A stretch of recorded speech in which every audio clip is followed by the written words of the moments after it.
¿Qué tal, hermanos? Tengan muy buenas tardes. Estamos nuevamente compartiendo nuestro estudio en Gálatas y la semana pasada estuvimos viendo los últimos versículos del capítulo 2.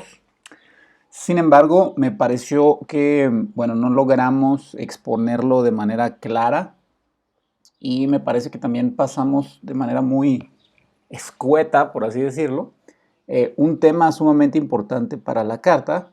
Y quise repasar nuevamente esta sección de versículos, en especial los últimos tres, el versículo 19 al 21.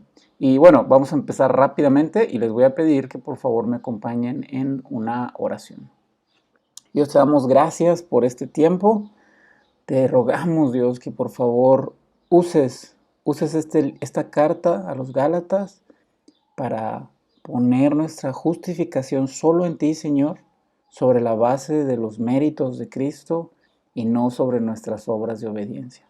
Ayúdanos a descansar solo en ti y también a disfrutar los frutos de la justificación por la fe, a descansar, Señor, en los momentos de estrés, de fracaso, y a sabernos aceptados, limpios, adoptados, amados por medio de Cristo. En el nombre de Cristo Jesús oramos. Amén. Muy bien. Entonces, vamos a ir a Gálatas, capítulo 2, y dice así la palabra de Dios: porque yo por la ley soy muerto para la ley, a fin de vivir para Dios. Entonces, ¿qué significa esto? ¿De qué está hablando Pablo? Y es importante mencionar que el tema que Pablo está discutiendo es el verdadero evangelio. Y dijimos que el corazón del evangelio es la justificación. Si nosotros cambiamos la justificación, cambiamos todo el evangelio. No importa que sigamos creyendo en Jesús, no importa que afirmemos que hay un cielo y un infierno, no importa que afirmemos la Trinidad y todo lo que tú quieras. Si cambias la justificación, cambias el evangelio. Eso hicieron los Gálatas. Y entonces, en toda su defensa del evangelio verdadero, Pablo menciona este versículo 19: yo por la ley soy muerto para la ley, a fin de vivir para Dios. ¿Qué significa esto a la luz de la justificación? Hermanos, significa que yo por la ley estoy muerto para la ley. Y luego en una oración separada, para vivir para Dios, estoy justificado, crucificado con Cristo. Entonces, en términos de justificación, estoy muerto para la ley. En términos de justificación, estoy vivo para Dios. Estoy crucificado con Cristo porque Él es mi justificación. ¿Sí? Y sabes, es importante mencionar esto, hermano, porque en el siglo XVI hubo algo muy interesante que se llamó antinomianismo. Entonces ya estás pensando, híjole, otra vez palabras raras de David. Bueno, el antinomianismo es una palabra que está compuesta por otras dos palabras en griego. La palabra es anti, que significa contra, y nomos, que significa ley. Entonces, estos antinomianistas del siglo XVI decían que como ellos están en la dispensación de la gracia, están en la dispensación de la ley, que la manera de salvarse ya no es a través de la ley, sino que ahora es en el Evangelio, que Dios ha abrogado, que Jesús abolió la ley, entonces que ellos no necesitaban respetar ni guardar la ley. Muy similar a lo que decía Pablo, que ahora ya no se trata de la ley, se trata solo de gracia. Ahora tenemos el Evangelio, la ley ya pasó de moda, ya expiró. Y sabes que eso fue un gran error. El gran error de los antinomianos fue que no entendieron que el Evangelio necesita la ley. Sí, me escuchaste bien. El Evangelio necesita la ley, porque la función de la ley es hacernos ver que somos pecadores, que estamos condenados al infierno y que nosotros no podemos salvarnos. Esa es la función de la ley. Por eso Pablo dice en Romanos 7:11 que porque el pecado, aprovechándose del mandamiento, me engañó y por medio de él me mató. Otra vez, el pecado, aprovechándose de la ley, o sea, haciendo uso de la ley, me engañó y por medio de él me mató. Hermanos, la ley hace evidente nuestra falta de justicia, hace evidente nuestro pecado, hace evidente la condenación. ¿Cómo podemos nosotros creer el Evangelio sin que la ley nos diga que estamos muertos en pecado y condenados al infierno? No. Ese fue el gran error de los antinomianos. Desecharon la ley pensando que era obsoleta y que ahora solo había evangelio, ignorando que la ley hace al evangelio necesario. Si no hay ley, ¿cómo va a Dios inculpar de pecado? Si no hay nada que demuestre que lo que hacemos está mal. Por lo tanto, la ley es importante. Ese fue el gran error de los antinomianos, que desecharon la ley para vivir solamente en el Evangelio y, ¿sabes qué? Vivir una vida en cierto grado libertina. Y estoy seguro que al día de hoy conoces personas, especialmente de círculos carismáticos, que hablan mucho sobre el amor de Dios y la gracia y hablan muy bonito.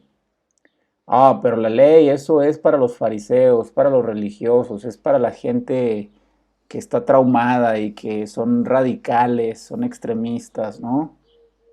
Bueno, está mal, porque la ley y el evangelio se unen en Cristo. Necesitamos de la ley para que el evangelio tenga sentido. ¿Qué significa evangelio? Las buenas nuevas de salvación. ¿Y para qué vamos a necesitar buenas noticias de salvación si no hay condenación? Y la condenación solo puede venir por medio de la ley, o al menos el conocimiento de la condenación. Hermanos, Pablo no está diciendo que la ley ya no sirve para nada y que por eso es muerto para la ley. Pablo está diciendo, por la misma ley, yo estoy muerto a la ley. La ley me enseña que soy pecador. La ley me enseña que estoy condenado a la muerte. La ley me enseña que no me puede justificar. La ley me indica que no debo buscar mi justificación ni en ella ni en mis propios méritos. Al contrario, me enseña que debo morir a ella. Morir a la justificación basada en las obras de obediencia mías para buscar solo en Dios, solo en Jesús. Hermanos, mira lo que dijo Martín Lutero. Bienaventurada la persona que sabe utilizar esta verdad en tiempos de angustia, porque puede decir, señora ley, adelante y acuse todo lo que quiera. Sé que he cometido muchos pecados y sigo pecando a diario, pero eso no me afecta. Grite lo más fuerte, señora ley, no soy sordo. Hable todo lo que quiera, estoy muerto para usted. Si quiere, hábleme de mis pecados. Vaya y hable con mi carne. Hable con ella, pero no hable a mi conciencia, porque mi conciencia vive para Cristo, para otra ley, una nueva y mejor ley, la ley de la gracia. Otra vez, hermanos, ¿en qué términos está hablando Lutero? En términos de justificación. Está inventando esta conversación, diciéndole, ley, tú no puedes robarme mi salvación, no puedes robarme el gozo de la salvación porque no la encontré en ti, no depende de ti, no es tuya. Tú no fuiste quien me la dio Jesús. ¿Y sabes qué? Mi conciencia, mi corazón está tranquilo en Él. No me puedes quitar mi salvación si está fundada en Él. Eso es lo que está diciendo Lutero. Y eso era lo que estaba diciendo Pablo. Para la ley, estoy muerto a la ley. ¿Por qué? Porque la ley no justifica.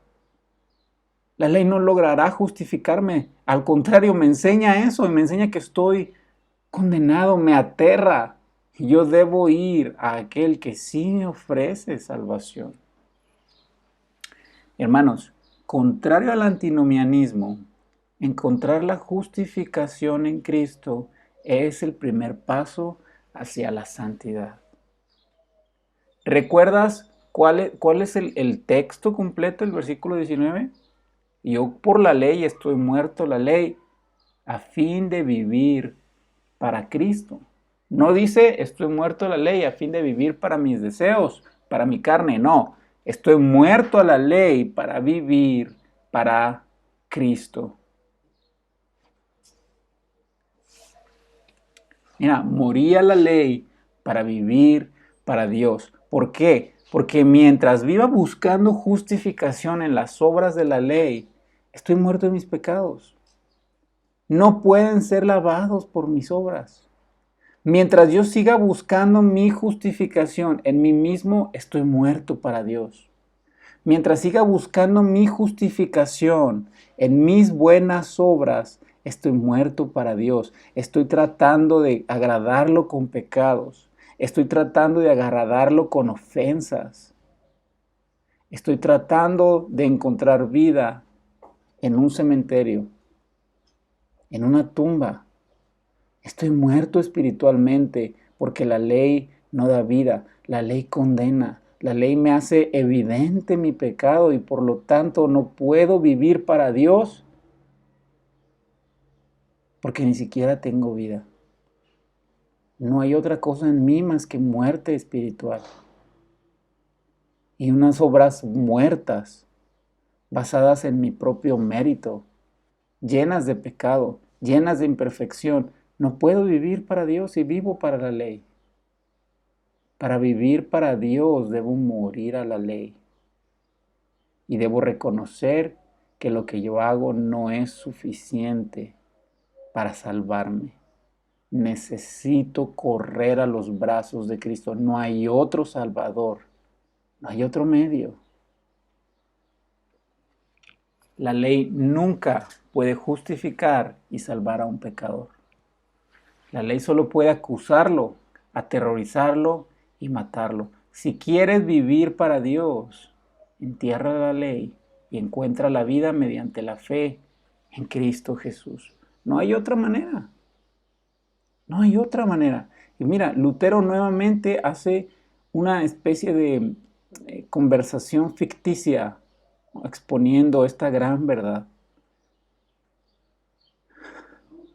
Este verso 19 está cargado de consuelo, dice. Fortalece a la persona contra todo peligro. Te permite argumentar así. Confieso que he pecado. Entonces Dios te castigará. No, Él no hará eso. ¿Por qué no? No lo dice la ley. No tengo nada que ver con la ley. ¿Cómo es eso? Tengo otra ley. La ley de la libertad. ¿Qué quieres decir con libertad? La libertad de Cristo. Porque Cristo me ha librado de la ley a la que me sujetaron.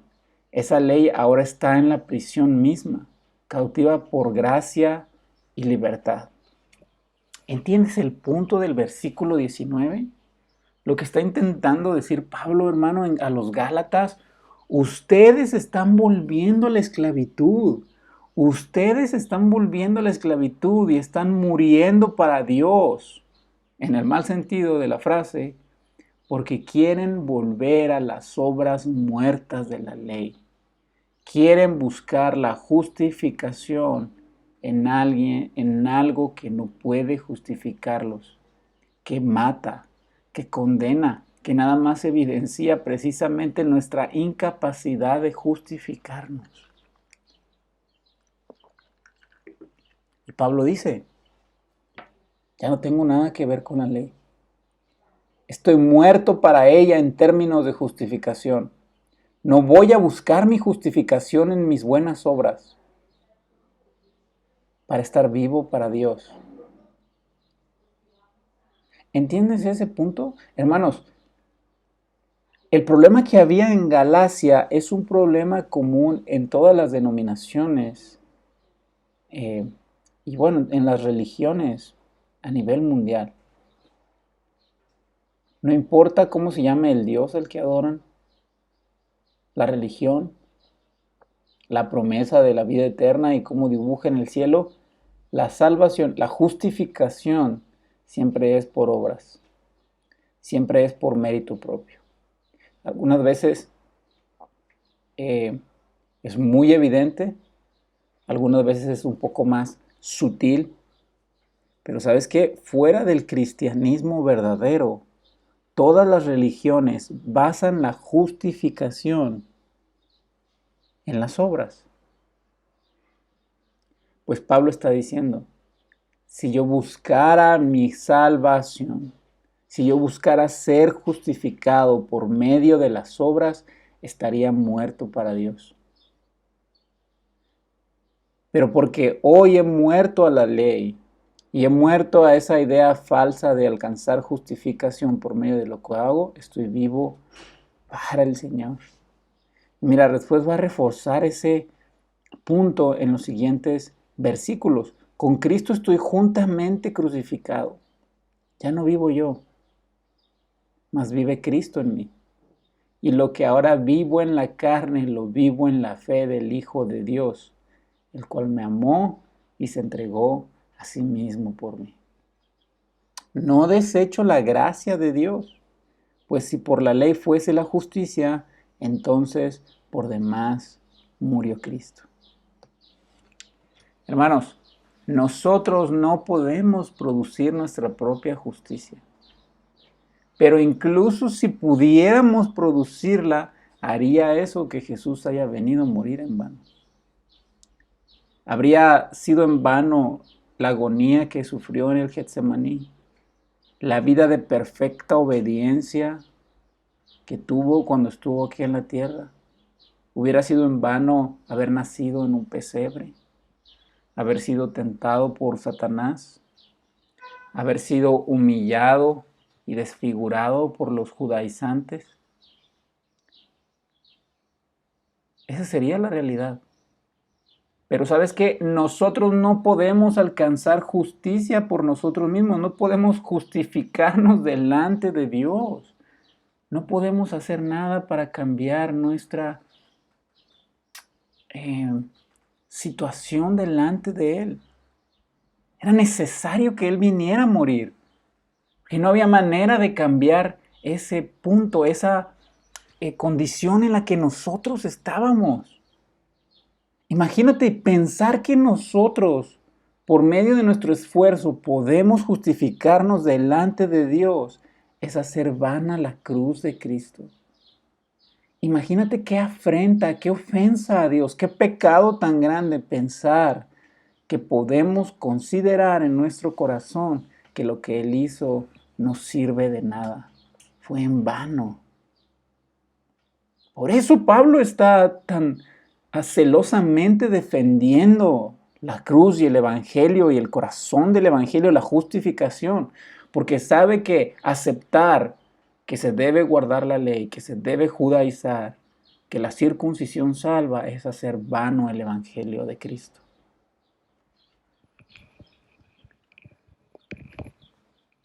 Mira lo que te decía, el error de los antinomianos. Si Dios ofrece salvación por medio de su Hijo Cristo, es porque estamos condenados. Si Él ofrece un rescate es porque estamos esclavizados. Si Él ofrece purificar por medio de su sangre es que estamos manchados, estamos sucios. Si Cristo es la propiciación, quiere decir que estamos enemistados con Dios. Y no hay nada que pueda aplacar esa ira que Dios siente hacia nosotros, fuera de su Hijo. Hermanos, la semana pasada vimos muy rápidamente una palabra en griego. O bueno, la usamos en español, pero tiene su raíz etimológica en griego. Y esa palabra es sinergismo, sinergia. Y bueno, aquí en pantalla aparece una más, monergismo. Y bueno, puedes leer ahí cómo monergismo está construida por monos, uno, ergon, trabajo. Monergismo es trabajo de uno solo.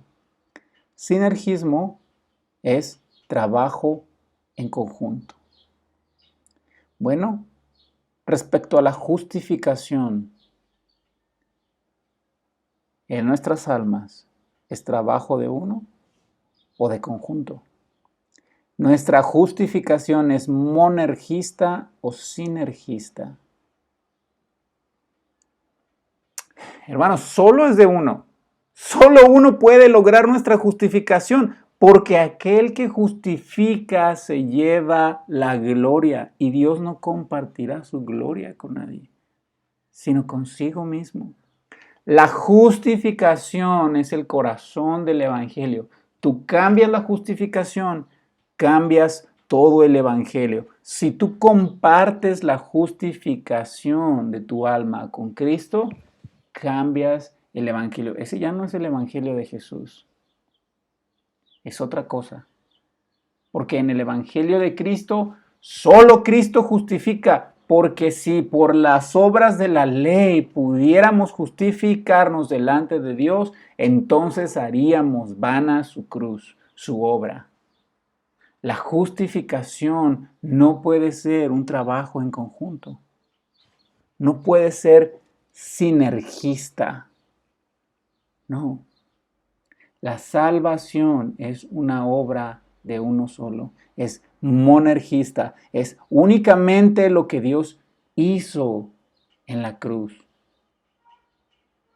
La salvación es trabajo solo de Dios y no nuestro.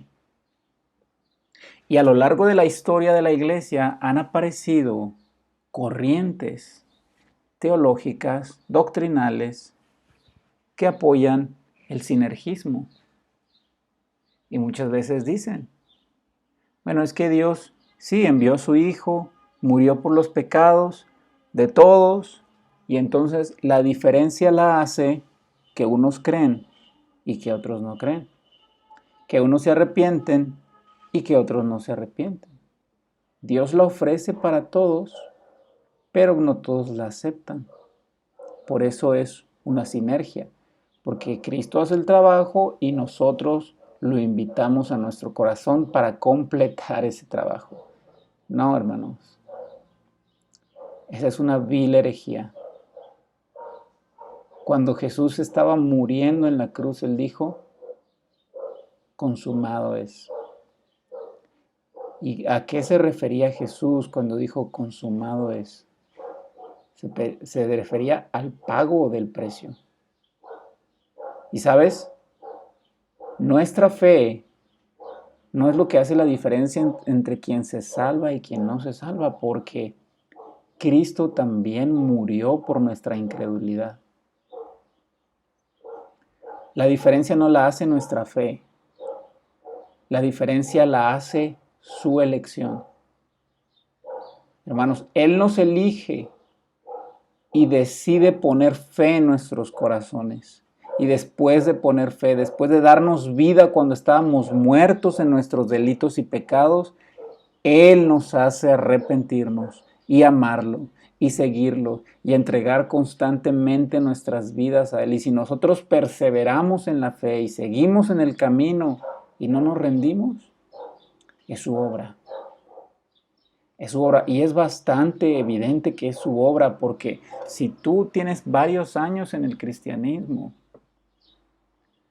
y eres sincero, te ha pasado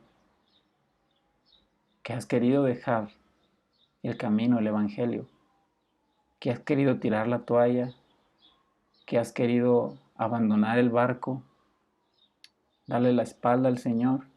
Y sabes que momentáneamente lo hacemos. Y el Señor vuelve a traernos al redil. Yo estoy seguro que lo has vivido. Y si tienes tan poco en el cristianismo como para no haberlo experimentado, lo vas a experimentar. Porque la justificación no es una sinergia, no es un trabajo en conjunto. Es la obra única de Jesús. Su cruz es suficiente para salvar, para purificar, para transformar y para preservar a todos aquellos a los que Él escoge rescatar. No, hermanos, que Dios nos guarde de pensar que nuestras buenas obras pueden llegar a compararse con el sacrificio de Cristo en Jesús. Qué cosa tan horrible de pensar que el ir a la iglesia, que el dar una ofrenda, que hacerle un bien a alguien, pesa lo mismo que lo que Cristo hizo en la cruz. ¡Qué gran herejía! ¡Qué gran blasfemia! Pensar que nosotros cooperamos con Jesús, le completamos la obra. No, jamás. Jamás, que eso jamás entre en nuestros corazones y nos haga creer que Jesús comparte el mérito de la justificación con nosotros. Eso es siquiera impensable, hermanos. Pero, ¿sabes? En la historia de la iglesia ha habido personas que han creído así. De hecho, este era un problema en Gálatas. Ellos decían, sí, puedes creer en Jesús, pero también circuncídate y empieza a guardar de cierta manera, si no, no te vas a ir al cielo. Diciendo, o sea, Jesús no te salva. Quizás hace una parte, pero tú tienes que hacer más cosas. Y sabes, después de estos judaizantes, hubo otras personas que enseñaron cosas similares. Uno de ellos fue Pelagio. Y la doctrina que se condenó hereje por la iglesia se le llamaba pelagianismo.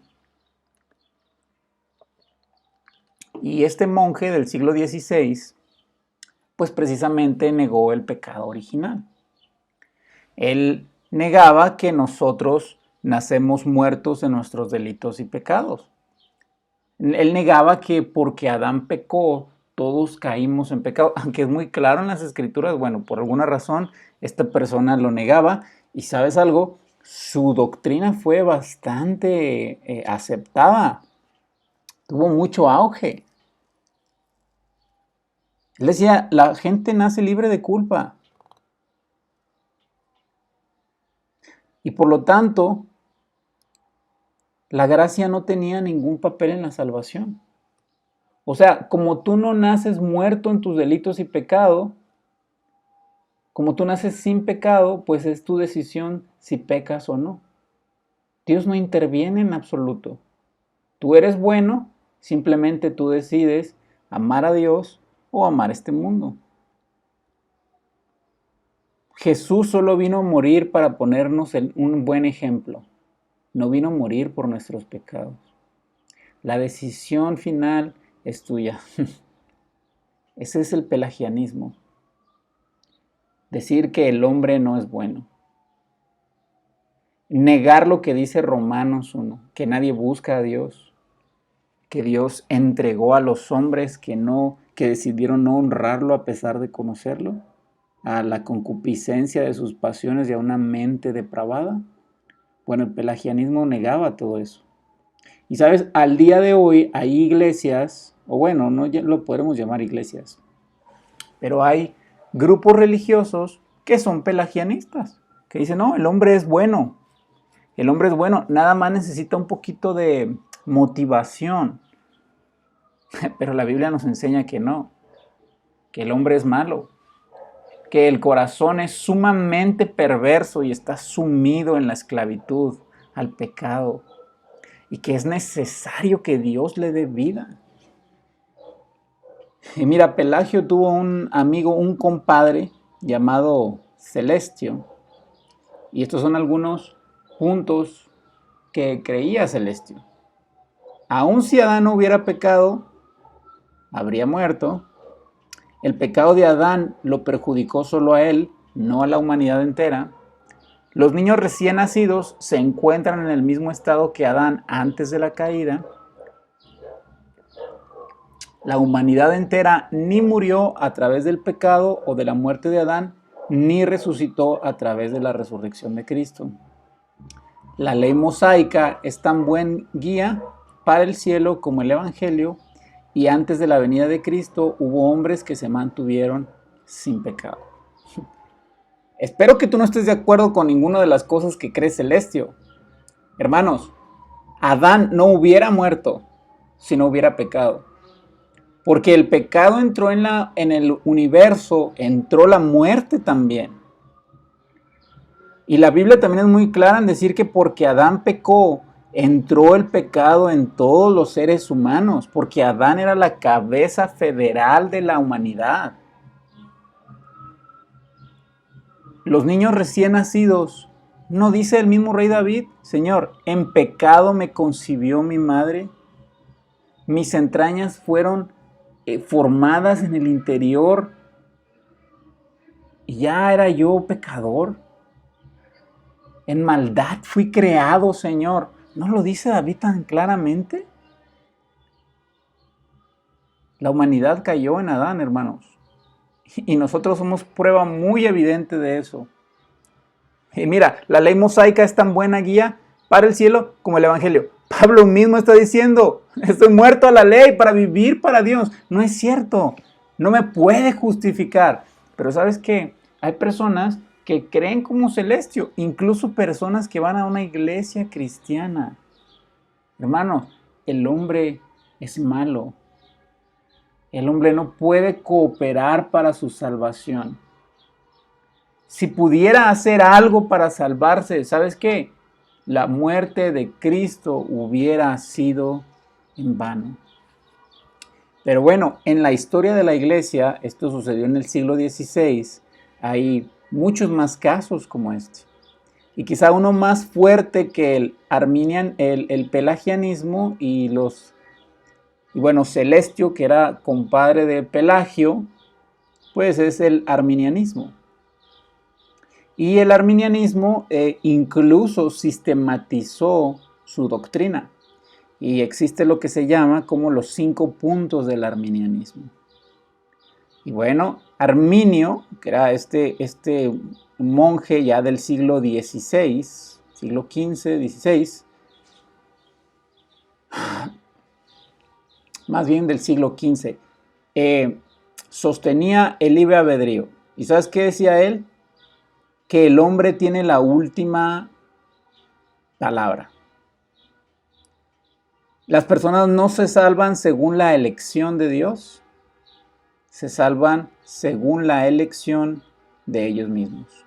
Dios le ofrece la salvación a todos, pero cada quien decide escogerla. Y el segundo punto es elección condicional. Dios elige a los que lo eligen. O sea, Dios nada más eligió a aquellos que Dios sabía que iban a arrepentirse y a creer voluntariamente en Él. A los demás, pues simplemente ni se molestó en preguntarles porque Él vio en el futuro que se iban a perder. Redención universal o expiación general. Está diciendo que Cristo murió por todos. Todos tienen la posibilidad de ser salvos. Depende de ellos si lo aceptan o no. Bueno, el Espíritu Santo puede ser resistido, o sea, lo que a veces erróneamente se enseña, que Dios viene y toca la puerta de tu corazón, tú decides si le abres o no. Tú decides si le das permiso al Rey del Universo o no. Y finalmente, caer de la gracia o perder la salvación. Como la justificación depende de ti, pues entonces tú decides si la mantienes o si la pierdes. Depende de tus buenas obras, de tu desempeño como cristiano. Hermanos, estas cosas son error. No hay libre albedrío como lo menciona Arminio. No hay ninguna libertad en el hombre fuera de Cristo, porque nosotros nacemos esclavos del pecado. El hombre lo único que hace es pecar y buscar pecar. Y el hombre natural odia a Dios. Por eso dice Juan, no quisieron venir a Dios porque no quieren venir a la luz. porque amaron más las tinieblas que a la luz. No es cierto, no hay una libre elección de Dios basada en la iniciativa del hombre. No, el hombre nunca viene a Dios. Es Dios quien va y lo rescata. Hermanos, la oveja 100 que se pierde, que se aparta de las 99, no viene y encuentra su propio camino de vuelta al redil. Es el pastor que va y la rescata. Así pasó con cada uno de nosotros. Hermanos, y la elección no es condicional. Dios elige personas que lo odian. Dios elige personas incrédulas y pecadoras, elige a lo vil del mundo y lo elige para que la gloria sea suya. No, Dios no ofrece salvación para todos. Dios ofrece salvación para aquellos que Él eligió desde antes de la fundación del mundo. ¿Y sabes qué? Él aseguró su salvación desde la eternidad. No depende de nosotros, depende de su buena voluntad. Y por lo tanto no podemos resistir su espíritu, ni tampoco podemos perder la salvación, porque Él hará que permanezcamos fieles el resto de nuestras vidas. Y bueno, hermanos, junto con el arminianismo vinieron otras corrientes. Espero que no hayas olvidado que estamos viendo Gálatas. Y que Pablo acaba de decir, si nuestras obras pueden obtener justificación, Cristo murió en vano. El arminianismo hacía vana la cruz de Cristo porque decía, sí, Jesús hizo una parte, el resto te toca a ti. Depende de ti si haces válida o no la cruz de Cristo. Depende de ti si quieres aplicar el poder salvador de la cruz de Cristo. No, hermanos, eso es hacer la cruz de Cristo vana. Eso es decir que Jesús no es un salvador perfecto, que lo que Él hizo no es suficiente. Le tenemos que agregar un poquito de fe, le tenemos que agregar un poquito de buenas obras. ¿Y sabes qué? No es verdad. No es verdad porque tu justicia nunca será comparada con la justicia de Cristo. La de Él sí es una justicia de verdad. Su muerte sí es una muerte infinitamente digna. Su justicia es justicia eterna. Tu justicia es una justicia corrompida. Es una justicia defectuosa. No podemos nunca compararnos con Jesús.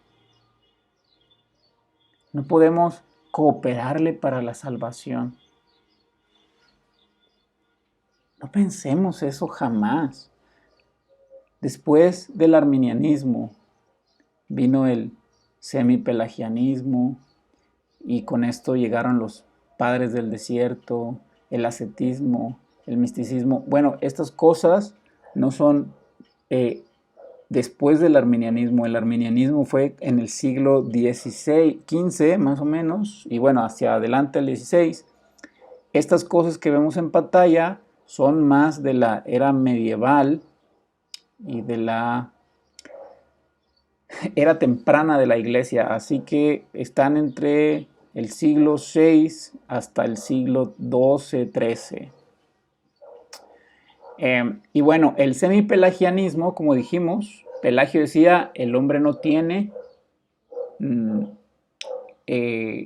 pecado original, nace bueno, entonces depende de él si se quiere ir al cielo o no, él es bueno. Y el semipelagianismo fue una corriente que quizá no lo ponía de forma tan grotesca. No, lo hacía un poquito más suave, pero era la misma enseñanza. Bueno, o sea, sí somos malos, pero no somos tan malos.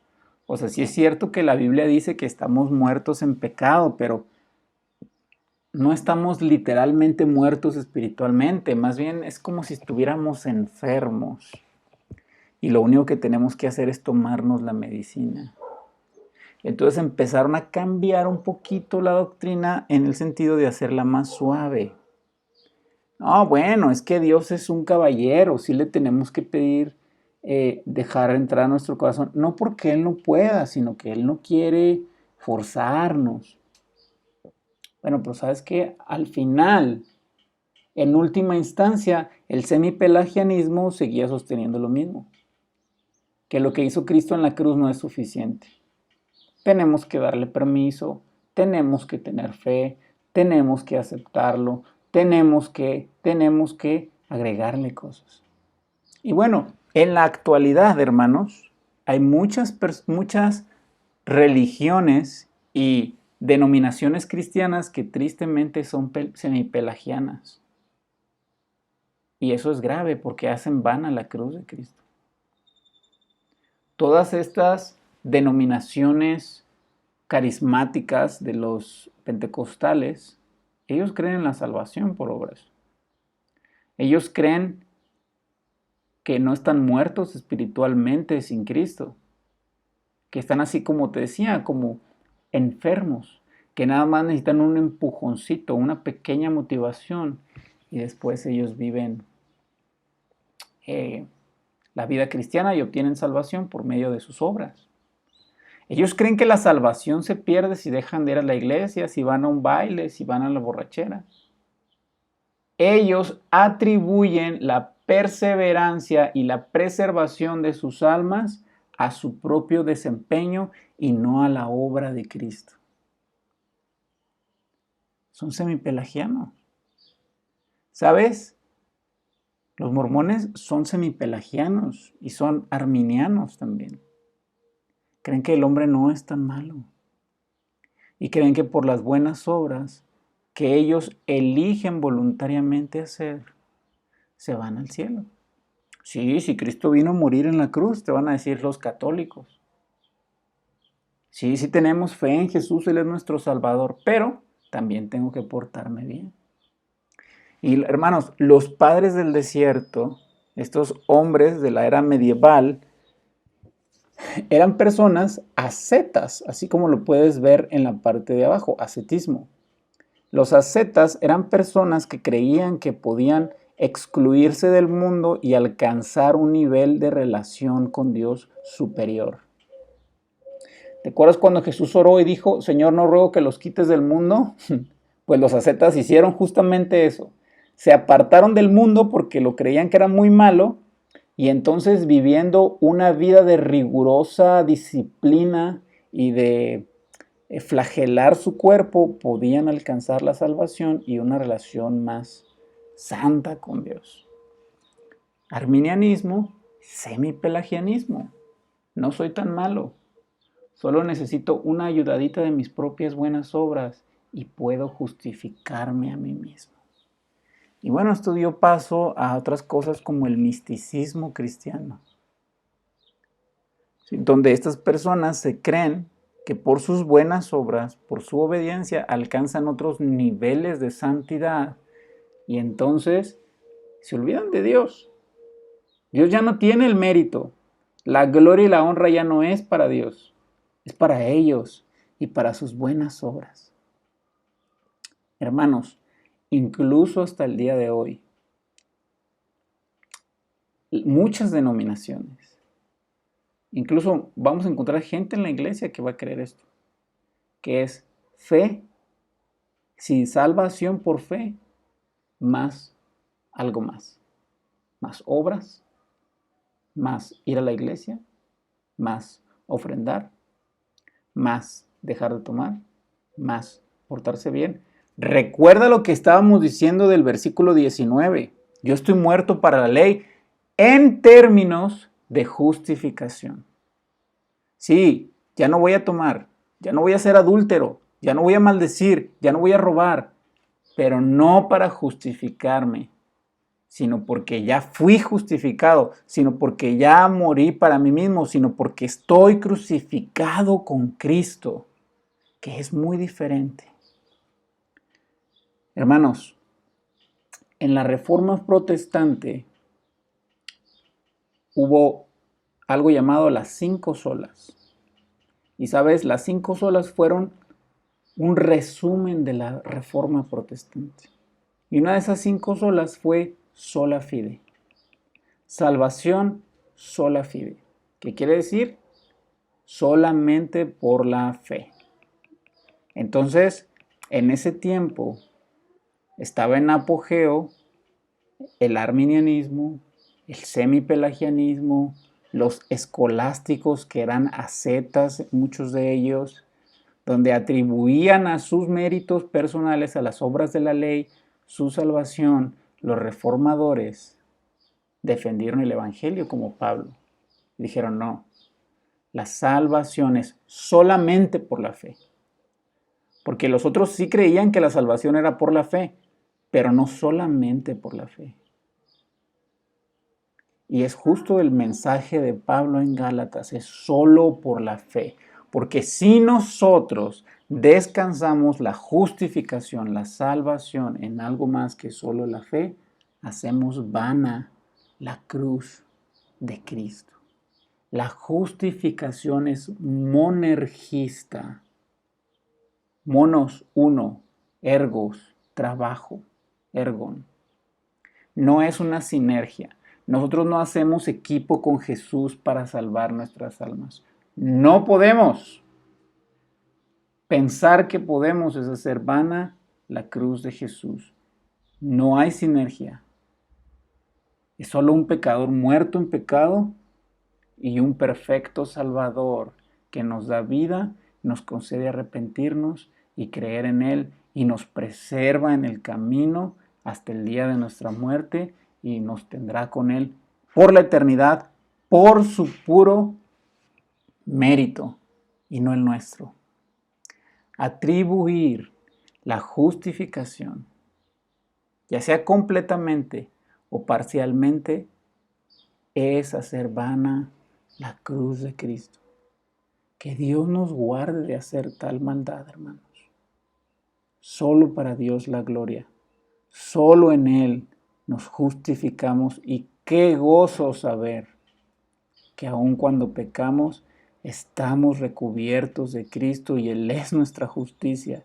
Y ni el diablo puede acusarnos, ni la ley puede condenarnos, porque Cristo nos ha justificado para siempre.